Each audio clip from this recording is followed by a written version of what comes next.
You're on the train headed home. It's a very erotic scene. Well, it's not. That's very funny because sex on the train, there is no sex on the train. At 14, Diane Lane appeared on the cover of Time magazine. By 18, she was a millionaire with an angelic face. She was a teenage star pursued by all of Hollywood, yet the further she went, the quieter she became. It wasn't until the age of 59 that Diane finally admitted she had affairs with both Timothy Hutton and Christopher Atkins, 2 co-stars long, suspected, but never confirmed. From being a youthful icon in A Little Romance to the hauntingly intense scene in Unfaithful, a scene audiences always believed involved real sex, Diane Lane has taken on dozens of emotionally complex roles. She endured 2 failed marriages, a controversial arrest, and countless rumors that were never addressed. But behind those sorrowful eyes, who really is Diane Lane? This is the story that has never been fully told, and one you won't want to. Miss Diane Lane was born on January 22, 1965, in New York City. Her mother, Colleen Lee Farrington, also known as Colleen Price, was a nightclub singer and model who once appeared as Playboy's Miss October 1957 centerfold. Her father, Burton Eugene Lane, was an acting coach in Manhattan who co-ran a theater workshop with John Cassavetes, worked as a taxi driver, and later taught humanities at City College of New York. When Diane was just 13 days old, her parents separated. Her mother later moved to Mexico and filed for divorce, though she retained custody until Diane was 6. She then handed her over to her father upon relocating to Georgia. From then on, Diane lived with her father in New York for many years, moving from one residential hotel to another, and often accompanying him in his taxi every day. Diane's childhood was marked by rides across Manhattan in an old cab, irregular schooling, and an unconventional upbringing. She didn't grow up in stability, but was immersed in small stages and the bohemian life of artists. It was a time that forced her to mature quickly and become independent. By the age of 15, Diane declared herself emancipated from her father. She flew to Los Angeles for a week with Christopher Atkins, her co-star and friend from Child Bride of Short Creek. Diane would later describe it as a reckless act by a girl who had too much freedom too young. Upon returning to New York, she moved in with a friend's family, paid her own rent, and completed high school through a correspondence program. However, in 1981, her mother suddenly reappeared and abducted her, taking her back to Georgia. Diane and her father sued, and 6 weeks later she was allowed to return to New York. After that incident, Diane didn't speak to her mother for 3 years until they eventually reconciled. During her time in Georgia, with her Pentecostal grandmother, Diane occasionally visited the town of Bow, where she learned to live simply away from the chaos. She spoke of eating salted meat and butter, fixing lawnmowers, and living unburdened. For her, it was a way to stay calm and grounded in the high-pressure world of Hollywood. These experiences, from her parents' divorce and unstable living situations, to estrangement from her mother and being forced to grow up fast, all helped shape Diane Lane into an independent woman, guarded with the media, and one who always draws a clear line between real life and the roles she plays. Diane Lane began her film career at the age of 13, starring in A Little Romance, 1979, opposite the legendary Laurence Olivier. The film wasn't just a stepping stone, it was an explosion that catapulted Diane Lane into nationwide fame overnight. On screen, she wasn't simply a cute kid, but a real actress in a teenage body. Expressive eyes, nuanced emotions, and a depth of feeling far beyond her years.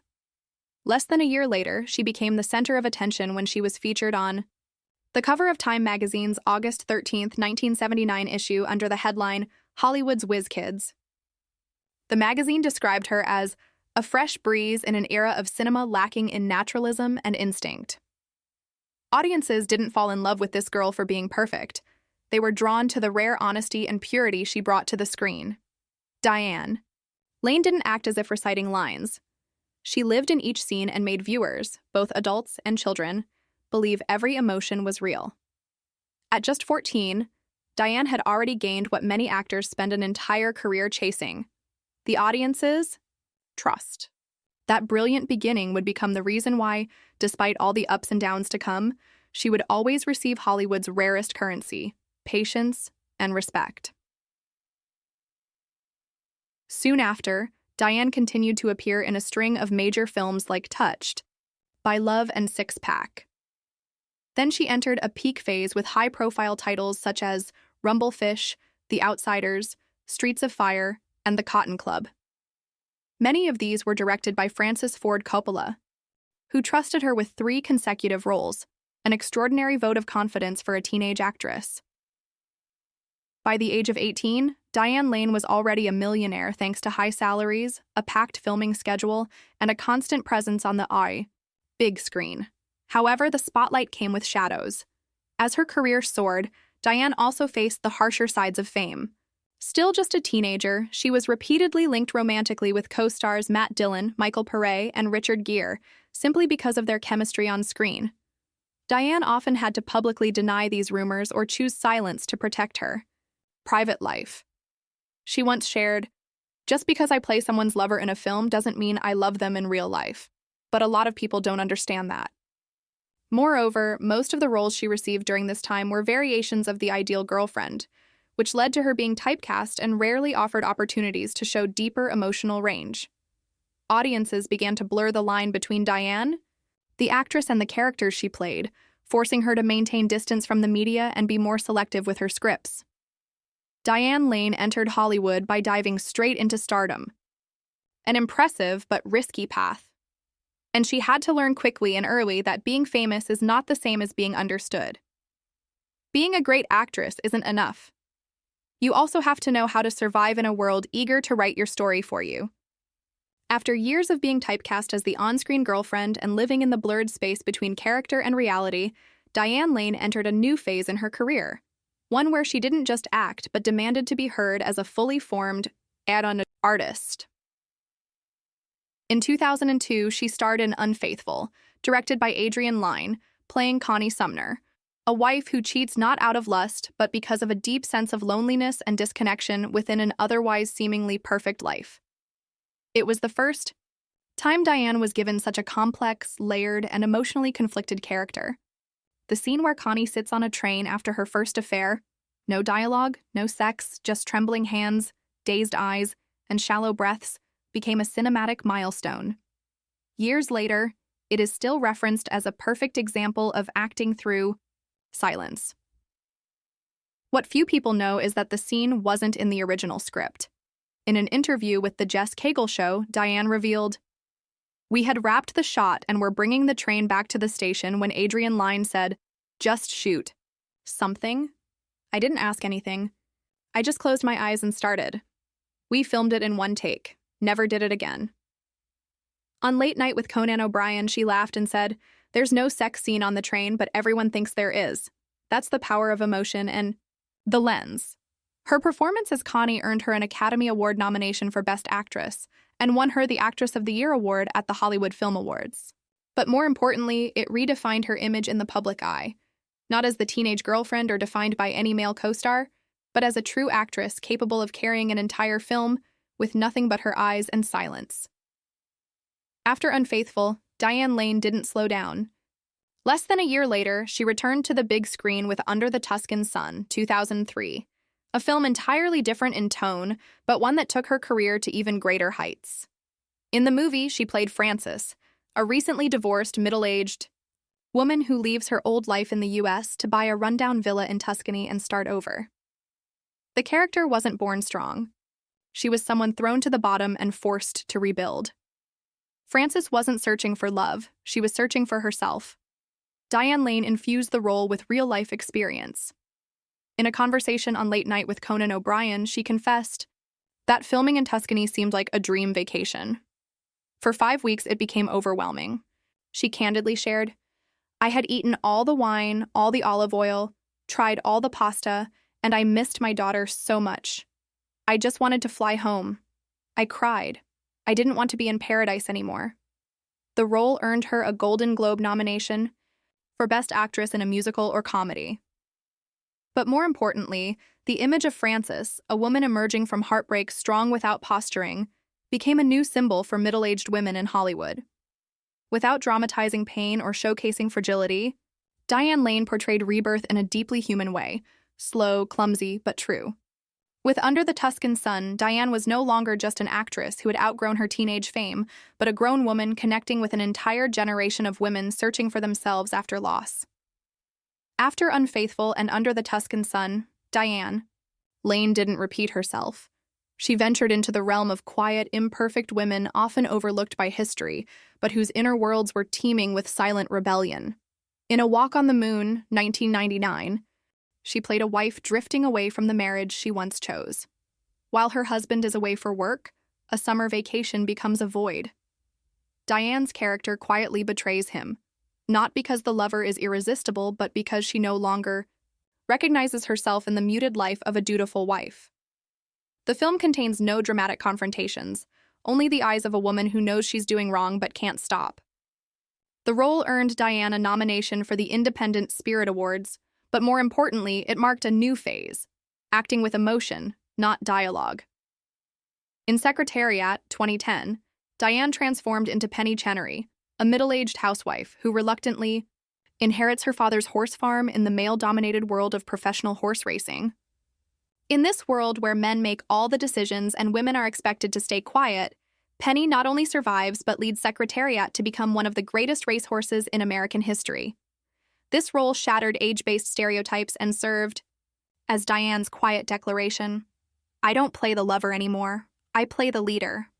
Then came Trumbo, 2015, where Diane stepped back from the center of the screen to portray Cleo Fincher, the wife of screenwriter Dalton Trumbo during the Hollywood blacklist era. It wasn't a role designed to tug at heartstrings. Cleo was the kind of woman rarely seen on film, silently carrying the burden of her husband's choices without complaint, without fleeing. Diane delivered that with suffocating resolve. No grand speeches were needed. Just by standing there, she conveyed the weight her character bore. Beyond portraying strong women in silence, Diane also returned to romance in Nights in Rodantha, 2008, reuniting with Richard Gere after more than 2 decades. This time they weren't passionate young lovers, but 2 grown individuals who had been broken, seeking trust in one another. Diane and Gere acted as if they'd once loved each other, in real life, and the audience believed it because that kind of chemistry doesn't need to be proven. It speaks for itself in every glance and in the long silences shared between 2 souls trying to heal.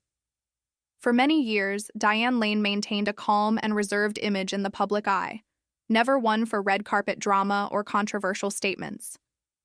She was widely seen as the kind of artist who lived for her craft and steered clear of scandal. But in 2005, during an interview with Esquire magazine, Diane unexpectedly broke her long-held silence with a confession that left many stunned. "I had affairs with both Timothy Hutton and Christopher Atkins. No evasion, no blame." She said it plainly, as if shedding a long-carried weight. That admission didn't just shake the media. It forced the public to revisit years of romantic rumors that had swirled around her since the 1980s. Speculations, once brushed aside about Matt Dillon, Michael Pare, and Richard Gere, suddenly carried new weight. But what made this confession truly resonate wasn't the names Timothy Hutton and Christopher Atkins. It was the contradiction it revealed. A woman who so often portrayed characters wounded by betrayal had, in real life, crossed that very line. That paradox turned Diane Lane, long regarded as a symbol of raw, honest emotion, into a figure of greater complexity, right and wrong, role and reality, victim and transgressor. But after some fans were disappointed, others believed her honesty was proof that Diane wasn't acting. She was living, even when the truth wasn't flattering. From a young age, Diane Lane was no stranger to having the public follow her personal life. Among all the relationships people talked about, Christopher Lambert was the one she stayed with the longest, and the one who still brought a warm smile to her face whenever she mentioned him later. They met in Paris in 1984 while Diane was promoting a film. Both were at the height of their careers, he, a European star, she, a rising Hollywood icon. It didn't take long for a cross-continental romance to begin. 4 years later, in 1988, they got married. Their marriage wasn't loud or tabloid-driven, and maybe that's why it's remembered as one of the rare peaceful chapters in Diane Lane's often turbulent life. They had one daughter, Eleanor Jasmine Lambert, born in 1993, who Diane would later call the the guiding light in every life decision she made. But like many couples in the entertainment industry, Diane and Lambert couldn't escape the pressures of long distance, hectic schedules, and the clash of different cultures. They divorced in 1994 after 6 years of marriage, with no scandal and no bitterness. After the divorce, both continued on their separate paths and found new relationships. Diane Lane married actor Josh Brolin in 2004, while Christopher Lambert married actress James Haft in 1999, though that marriage lasted only a year. From 2007 to 2014, he dated actress Sophie Marceau. What's worth noting is that even though they couldn't remain husband and wife, Diane never spoke ill of Lambert. Instead, she often emphasized, "We truly loved each other, but sometimes love alone isn't enough."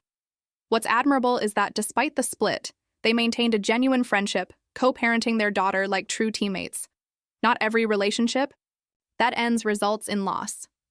Some marriages, like Diane and Lambert's, conclude with acceptance and growth, not resentment. That's the way Diane Lane chooses to live, quietly, with responsibility, and never placing blame. After her divorce from Christopher Lambert, Diane Lane took nearly a decade to open her heart again. When she did, she chose someone just as complex, Josh Brolin, an actor known for his rugged looks and a private life marked by turbulence. They got engaged in July 2003 and married on August 15, 2004. From the outside, they seemed like an ideal couple. Both had endured heartbreak, both were mature, both breathed acting as if it were oxygen. But just over 4 months after the wedding, the relationship hit its first dark chapter. On December 20, 2004, Diane Lane called the police after an intense argument with Brolin at their home. Josh Brolin was arrested on a misdemeanor charge of domestic battery, a charge that quickly stirred up media frenzy. However, Diane declined to press charges, and their spokesperson later described the incident as a misunderstanding. No court proceedings followed. No public blame was cast. But the image of the couple was no longer the same. Lane made no statements to the press. She didn't accuse or defend herself through the media. She stayed silent. From that point on, Diane Lane seemed to retreat further inward, avoiding public events and dedicating more time to being a mother and the quiet anchor of her household. The marriage lasted nearly a decade, but ultimately ended when Diane chose to walk away. She and Brolin filed for divorce in February 2013, which was finalized on November 27 that same year. Neither spoke poorly of the other in public. There were no legal battles or post-divorce media campaigns. Everything happened quietly, just as Diane had always faced pain, without noise but with resolve. After the divorce, both Diane Lane and Josh Brolin continued with their lives and careers. Brolin went on to find further success in acting and stated that he had been sober since 2013, following several alcohol-related incidents. If her first marriage ended in mutual respect and grace, her second bore the quiet marks of strain and emotional limits. Diane Lane never claimed to be a victim. Her choice to step back, stay silent, and walk away was the clearest statement she could make about self-respect and quiet strength. Diane Lane often portrays women who endure, who wrestle with emotion, and who carry profound depth, from the tormented Connie in Unfaithful to the reborn Frances in Under the Tuscan Sun, or Martha Kent, the epitome of silent sacrifice. But once the cameras stop rolling, she doesn't bring those emotions home. Diane Lane, in real life, is a different story. On a talk show, when asked about her cooking skills, she burst into laughter. "I'm only good at playing someone who can cook. In movies. In real life, I've actually bought takeout and pretended I made it myself, one of those cute little lies." Without trying to be perfect, Diane admits her flaws with ease, and that's exactly what makes her feel so relatable. An Oscar-nominated actress, once a Time magazine cover symbol of allure, but also someone who's fumbled with a toaster and couldn't tell a chicken egg from a duck's. In a 1995 Playboy interview, she also revealed a rather quirky and unexpected personal interest. "I'm obsessed with thigh-high boots. I have a whole collection of high heels. I love the feeling of being lifted a few inches." Seductive, funny, and instinctive. That's Diane Lane. When she's not in character, she loves collecting antique furniture, enjoys walking, practices yoga, rides horses, and spends as much time as possible with her daughter Eleanor. No fanfare, no chasing trends. She lives on her own terms, simple but never ordinary. Perhaps that's why audiences always sense something so genuine about Diane Lane. Whether on screen or off, she doesn't craft an image. She simply lives as herself. Sometimes a little odd, sometimes a bit eccentric, but never fake. Unlike many Hollywood stars who turn to the media to bare their souls, Diane Lane chooses a different path. She doesn't strike back when misunderstood, or sob publicly after heartbreak. She stays silent, as if what happens in her life only needs to be understood by her alone. Some say that kind of silence is weakness, but to Diane, it's strength. Silence. Not because there's nothing to say, but because there's no need to say it. After 2 failed marriages, a controversial arrest, and a career-long swirl of romantic rumors, she still protects a private space. One the press can't reach and where fame holds no power over her emotions. Some stars make the world remember them through noise. Diane Lane chose to leave her mark through silence. No scandals, no explosive box office campaigns, no saturated media presence. Just a woman who steps in front of the camera, speaks with her eyes, and turns pain into art. In 2005, VH1 ranked her 79th on their list of the 100 greatest kid stars, recognizing an undeniable truth. Diane Lane reached extraordinary heights from the very beginning. That same year, she was also named 7th on the list of the most attractive stars over 40, not because she chased beauty standards, but because with age, Diane embodied resilience, experience, and an inimitable aura. Audiences love her for one reason. Diane Lane never plays the same role twice. From Connie in Unfaithful to Frances in Under the Tuscan Sun, or Martha Kent in the DC universe, each woman comes with her own story full of scars, contradictions, and light. Diane doesn't paint her characters. She peels them back layer by layer, fear by fear, and gives the audience raw, relatable reflections of themselves. Few actresses maintain a thriving career past 40. Diane Lane is different. She hasn't just lasted, she's evolved. She doesn't fight for the spotlight or rebrand herself as a feminist icon or carry grand declarations.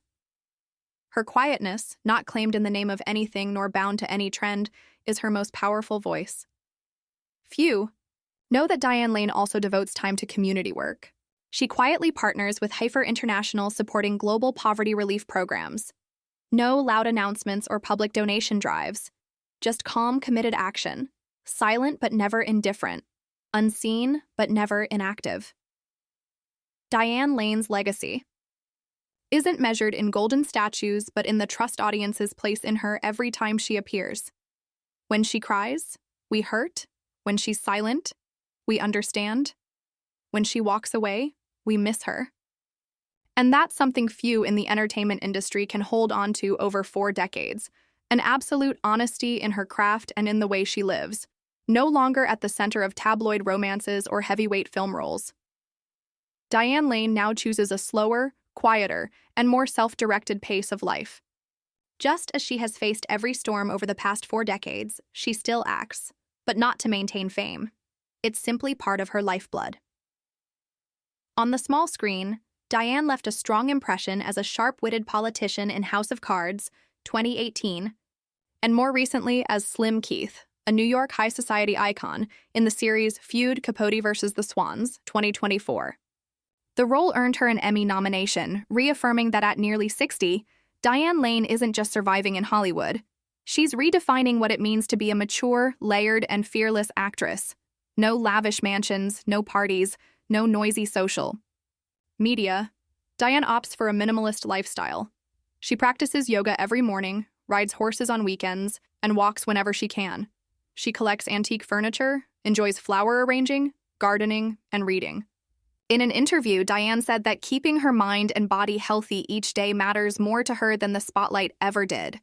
Above all, she devotes as much time as possible to her daughter Eleanor Jasmine Lambert, born in 1993 from her first marriage, to Christopher Lambert.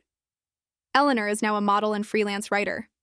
She didn't follow her mother into acting, but still carries the spirit of an independent artist, having appeared in Vanity Fair, Numero, and fronted several fashion campaigns in New York. Diane once shared that Eleanor is a soulmate, the Reason I don't lose myself in a world full of noise. At 60, Diane Lane has no desire to cling to youth. She once said, "Aging is a privilege. Every wrinkle is a memory." In an industry obsessed with youth and smoothness, that statement sounds like a manifesto. No cosmetic surgery, no chasing ideals. Diane Lane embraces aging as part of the journey, beautiful, multi-layered, and rich with experience. Diane Lane doesn't need to proclaim herself a legend because simply by watching how she has moved through 4 decades, from the 13-year-old girl on the cover of Time magazine to the 60-year-old woman calmly sitting on an Emmy-nominated set, you understand that some talents don't need noise to be remembered. She is still beautiful, not because of surgery or perfect lighting, but because she dares to wear every wrinkle and every scar of life like a badge of honor. In a Hollywood that's glitzy and ruthlessly selective, Diane Lane is living proof that natural beauty and a resilient spirit never go out of style. So what do you think? Is Diane Lane an underrated powerhouse of an actress, or just a teenage star who once burned bright and faded? Which of her roles left the strongest impression on you? And what is it about her as a person that touches your heart?